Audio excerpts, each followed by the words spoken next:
It's another beautiful Tuesday. Welcome into Bleacher Talk. I'm Jordan Spurgeon.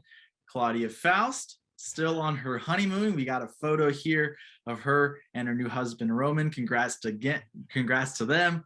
We'll see them again next week. She'll be back. She'll have some ground to make up in quick picks, though, by the way, Bruce. So we're going to jump right into this. By the way, Bleacher Talk presented by Valle Luna. And if we look at the standings, Bruce, you were in first place last week and Claudia was slipping a little bit. Now you and I are tied. I went 3-0 last week. You went 2-1. So we're tied at 20-4. And Claudia, when she comes back, 16-8, 4 games behind. She's going to have some ground to make up. So I think we're going to have a lot of disagreements with Claudia if she wants any chance of catching us, huh? Well, I think she's had a pretty nice distraction there. So we'll give her a little pass right now. Which one did I lose last week? Gilbert and Campo Verde. Campo Verde ended up winning 20-2. You chose Gilbert. Okay. That was the one that Claudia got right as well, because she went 1-2. So pretty exciting week. A lot of exciting games this week. So we'll jump right into it, Bruce. And the first one we're going to go, we got Centennial at Brophy. Centennial 3-4. Brophy at 5-2 this year. Both teams well coached. I'll give you the first pick. Which way you lean in? Well, I tell you what, Richard Taylor's having a uncharacteristic season for the Coyotes so far this year. But, this is a big game for them because, they still have a chance. We're in region play, so they have a chance if they win out to actually win the region with a little help there. So, but you know what? I like the way Jason Jewell has his team playing right now. They have 4 straight wins, including last week when they shut out Pinnacle 21-0. EJ Warner playing extremely well behind center right now. And if I look at the common opponent there, before Centennial's bye last week, they actually lost to Pinnacle 21-7. I know that doesn't mean a whole hill of beans sometimes, but I'm going to take that along with Brophy's 4-game winning streak and give the Broncos a 6-2 record, 3-0 in region play with a 29-21 win over Centennial. So Claudia agrees. She also chose Brophy all the way over there at St. Lucia. And I have a hard time disagreeing as well. I've seen Centennial and it's just a down year for them. I think regardless of how this game plays out, they could finish 500 or even slightly under and still make the playoffs in 6A based on how they finish. So I don't think it's a do or die game for them. But like you said with Brophy, 4 straight wins. Elijah Warner's really figuring it out at quarterback for them. I like what Jason Jewell's doing. And so I think they win this one pretty easily. I just think especially offensively, they're a little bit more fine-tuned than Centennial. I think they're going to win somewhere in the ballpark of 31-17. So the next game we're going to go down to 3A. We've got Flagstaff at Prescott. Flagstaff 4-3, Prescott 5-2. Claudia will have her pick first. She's going with Flagstaff. They were off to a hot start this year, but now they're losers of 3 straight. And I'll go ahead and knock my pick out of the way as well. As I just mentioned, Flagstaff, they've lost 3 consecutive games. I do like their offense, though. I like what they've been building. Quarterback Bodie Myers become kind of one of the under-the-radar quarterbacks. We'll see him at an FCS school, I would imagine, eventually down the line. I think he's good enough to at least play there moving forward. And even though Prescott looks like the better team, something just has me picking Flagstaff here. I think it's going to be a close game. They've played a lot of down-to-the-wire games, especially early on when they were 4-0. I think they're going to turn it around, get back on a winning track. I think they win 21-20. How about that? You know what? Like you said, they've lost 3 in a row, but hey, all 3 were at home. All 3 home losses. And, Prescott, they're the only undefeated team in that Grand Canyon region, and they can really take a big step forward with a win over Flagstaff. So I'm going to take that. I'm going to take the Prescott Badgers, Cody Collette and his club. I'm going to go 31-25. Very close game. So at least we disagreed on one. That's always a good thing. So you and I are battling it out for first place. We'll see who ends up there. Our final game, we're going to go up to 6A. We've got Queen Creek, who's 6-1 this year, at Red Mountain, who is 7-1. I'll go ahead and go first, and then we'll go you and then Claudia. Queen Creek is just having that kind of year. They played Chandler very close. I was on the sidelines at Basha last week, and the whole talk was, oh my gosh, Chandler's down. Oh, Chandler's only up 12-7 heading into the fourth quarter. Can Queen Creek pull it off? They eventually didn't, but I do like what this team is building. Running back Peyton Barlow is someone special on the ground. Defensively, they've got guys like Porter Reynolds who lock it down on defense, and I like what Coach Sherman's building there. I think Queen Creek's just a little bit better than Red Mountain. The X factor is going to be Jacoby Lane for Red Mountain. I've seen him play. He is an absolute stud as a four-star receiver, but I do think Queen Creek is going to pull it out close, somewhere in the ballpark of 35-32. And Claudia also agrees with Queen Creek. Okay. Well, I want to tell you something. Mike Peterson and his Red Mountain Mountain Lions, they just can't seem to get any respect. 7-1, and their only loss this year was to a team that, their only loss this year was Liberty. It's the only team that they've given up double-figure points. Every win, 7 wins, they've allowed 8 or fewer points. Again, and so they do play defense on that side of the ball. I know you just talked about Travis Sherman and his Queen Creek Bulldogs. Hey, look, they are a tenacious bunch there. They play hard-nosed. And obviously, as you mentioned, their only loss this year is to Chandler, who's won something like 900 games in a row. It's close. That's close. But, God, that's a tough one. And, I'm going to go low scoring, but I'm also going to make it a Queen Creek sweep. I'm going to take the Bulldogs, but I'm going to take the Bulldogs 13-12. Queen All right. 13, Red Mountain 12. I mean, both teams played just lights out defense, and I'm going to go there in terms of my final score. But I tell you, that's a tough one. But I'm going to go with the Bulldogs. It's definitely going to be an exciting matchup. Exciting finish here on Quick Fix 2. We've got a little less than a month away from the postseason. Coop and I tied up there at first place. Only disagree on one game this week, so we'll see who ends up on top with the crown next week. Thank you so much for joining me, Coop. Coming up next, we've got an interview with Trevor G. Brown head coach Francisco Rangel. I'm Jordan Spurgeon. This is Bleacher Talk.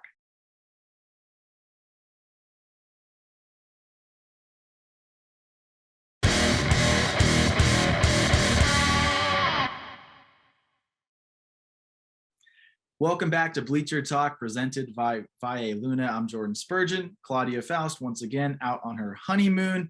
Today, I'm joined by Trevor G. Brown, head coach Francisco Rangel. And Francisco, first off, I mean, you guys are having a really good season. So how are you feeling with just a few games left at this point in the season? Feeling really good. Excited that we were able to get off to a hot start. I think we all kind of knew that our kids were capable to do these kind of things. So just kind of, credit to them for all the hard work they put in the off season and, how they just bought in. And, we're just really excited for these last 3 weeks when we're trying to make our playoff push. Doubling down on how they bought in too. I've seen some quotes from you in the AZ Central about how you really like to make sure you tell the kids you love them and you want to treat them with respect and you want to earn their trust. So how did you kind of come about like that philosophy? I know that's just being like a good person, but how did you kind of shape that into your coaching with this team? I think it's just kind of just me in general and our coaching staff. Like I really believe that, the winning and all the good things that happen on the football field take care of themselves when you take care of the person first. And I always tell them my job is way bigger than just winning games. I'm trying to help these guys be the best version of themselves. And, I tell them I love them all the time just because it's a genuine root. Like they're my kids. Like I think about them all the time, hoping they're okay, even when I'm not around them, that they know they can call me at any given hour.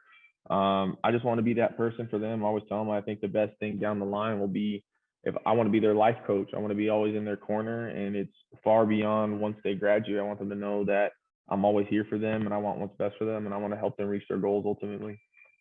So with that, do you spend time with guys off the field just going over things like that? Like do guys come to you during the school day and talk about, homework or other things going on sometimes?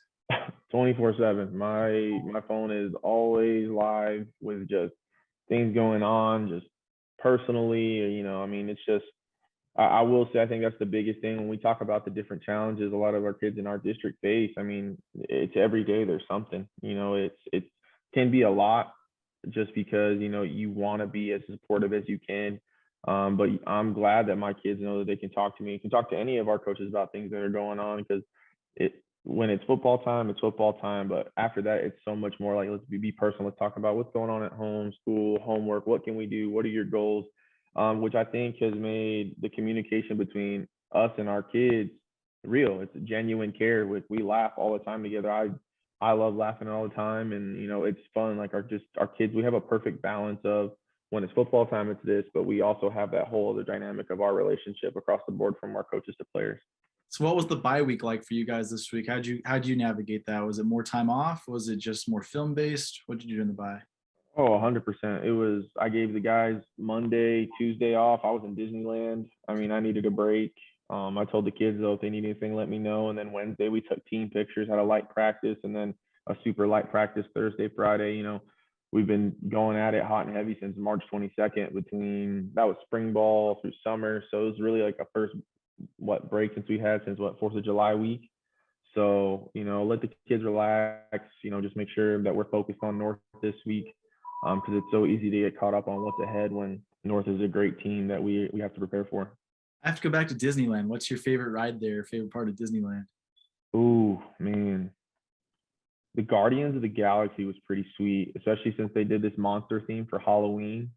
I would say that was probably actually, scratch that. There's this brand new Star Wars ride called Rise of Guardians or something like that. It is phenomenal. We went on it every day. You had to do a virtual pass to get into it, and it was a sweet ride. That's awesome. Who'd you go with? With your family? I actually went with two of my coaches are two of my best friends since high school. So Coach Prayer, my offensive coordinator, Coach Everhart, my wide receivers coach, and then my girlfriend and their kids and everything. So I'm lucky. I have people who've been in my life the whole time that I coach with, I'm friends with.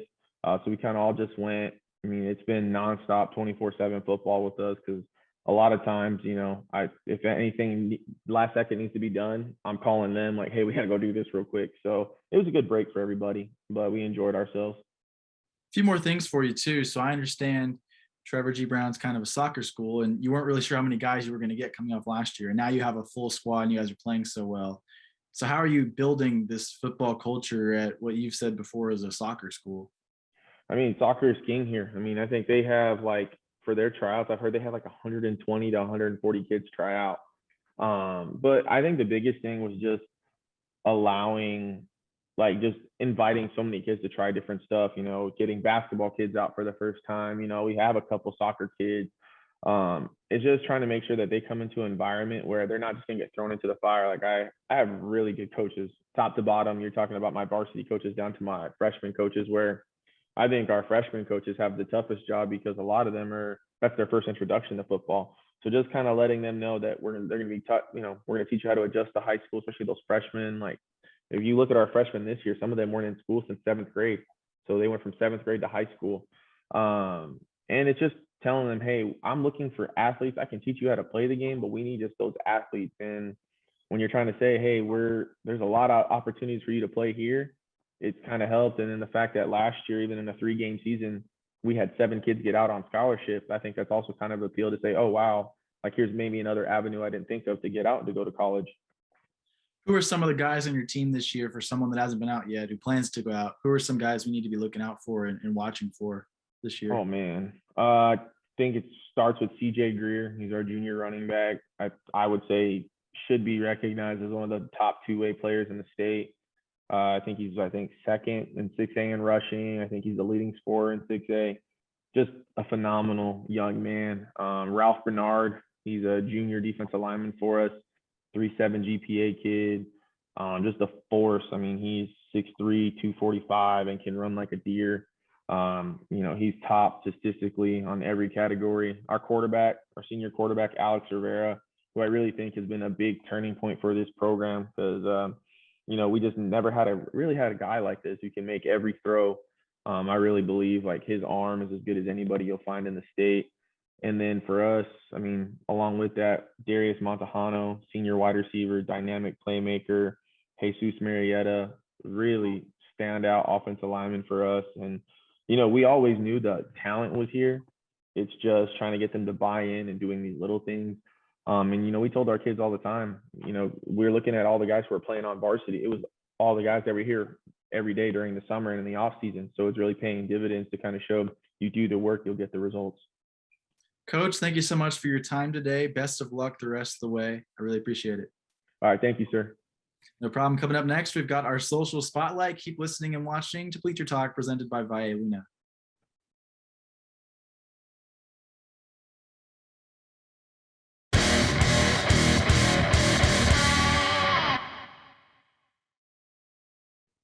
Welcome back to Bleacher Talk presented by Valle Luna. I'm Jordan Spurgeon. Claudia Faust back next week as a married woman. She's out on her honeymoon in St. Lucia. Again, congrats to Claudia and Roman on that. Today, one of our top 3 segments on Bleacher Talk. And I think we only have 3 segments if I can count right. I think that's how you count. 3 segments, but this is one of the top 3. Our social spotlight. We turn to Twitter. Remember to use the hashtag Bleacher Talk, so we can find different ways to shout all of you out. So we're going to head over first to the college level. Bobby Newcomb, the head coach over at Castile High School, got to see his son, Isaiah Newcomb, who plays for UCLA, and Ty Thompson after the game, who's over there at Oregon. He was one of the top quarterbacks in the state of Arizona over there at Mesquite High School for a few years. And they got to see each other on the field. Not a lot of playing time yet, but those two will be duking it out in some Pac-12 matchups moving forward, I'm sure, for the next few years. Our next social spotlight takes us to senior night at Paradise Valley, where Rudy Tillman Guerin performed a halftime guitar rendition of the Star Spangled Banner and then was able to help them in a comeback win. He got on the field as well. Thank you, Robert Klein, for tweeting out these photos. We'd love to talk to Rudy sometime. So if anyone there from Paradise Valley is here listening, watching this, we'd love to talk with him sometime. I think it's a really cool story to rock it on the guitar and then get on the field in a win as well. That's always a special moment for anybody. And my final social spotlight for today on Bleacher Talk takes us to Desert Edge football. Nick Ramirez and the crew, the entire team, it looks like multiple programs, varsity, freshman, and JV, were able to do one of the breast cancer walks over there at Tempe Town Lake this past week. Obviously, October is Breast Cancer Awareness Month, and for me, not to get too personal, but it is a very special month for me as well. My mom had breast cancer twice, and so I understand the struggle and going through the walks. And so very cool to see that. I know other teams are out there doing things as well, but really cool to see the photos of them out there at Tempe Town Lake enjoying their time and being able to help for a good cause, especially walking right after a game the day before. So always impressive to see that. So that's going to do it for today's Bleacher Talk. Great show as always. Quick picks. Me and Bruce Cooper tied for first place. We will see who ends up in first place next week. Claudia Faust, my co-host, will be back next week from her honeymoon. So we will see just how everything shapes out. Have a great week, everybody.